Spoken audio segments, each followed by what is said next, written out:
Considering that as requested, attorney Soraya Lopez has been examined for the petition as clear to you are directed to transfer Attorney Lopez to the Veterans Memorial Medical Center. Ma'am, si Vicky, si MP Baliberton, may text tayo galing kay Sir Eugene Luna. Sabi niya Sir Eugene Luna, tapos na yun. To General Victoria from Sir Eugene Luna, as for Attorney Soraya Lopez, to Veterans Memorial Center.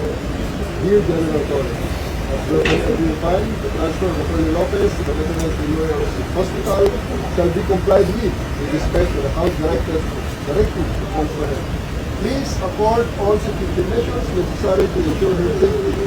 Furthermore, please allow the untethered access of her personal physician during her confinement. The attorney will also be accorded full disciplinary rights of the following people: Senator Dela Rosa, Senator Amy Marcos, Vice President Sara Duterte. Please be advised that all proposed hospital safety guidelines should be followed as well as hospital policies on state of Secretarial for strict religious compliance.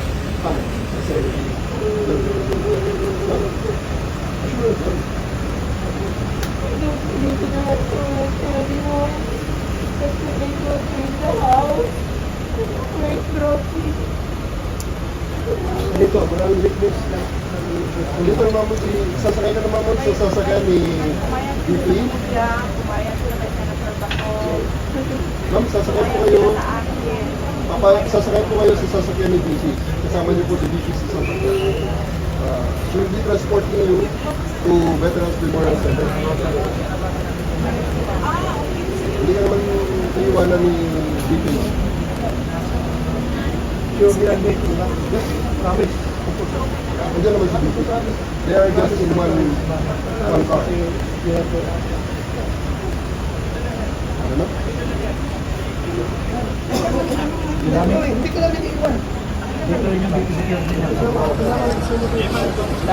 Bibigyan nyo ng magandang ano dyan. Padala. Dito na po.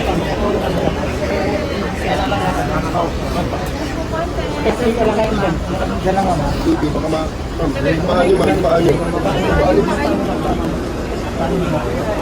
Doon ka na ting. Anak.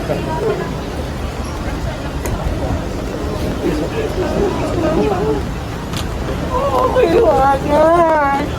Dito kami sa likod mo, mama. Huwag kang kalala. Ano na siguro, yes?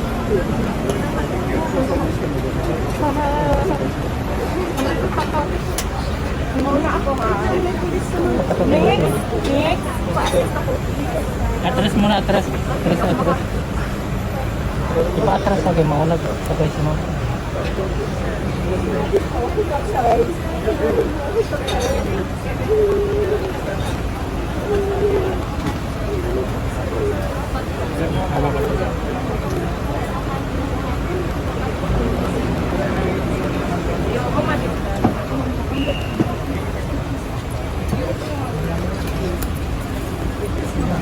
Abutin mo yung ano.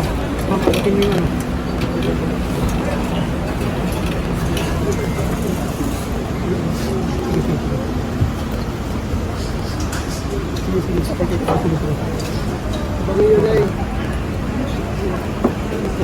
Sige.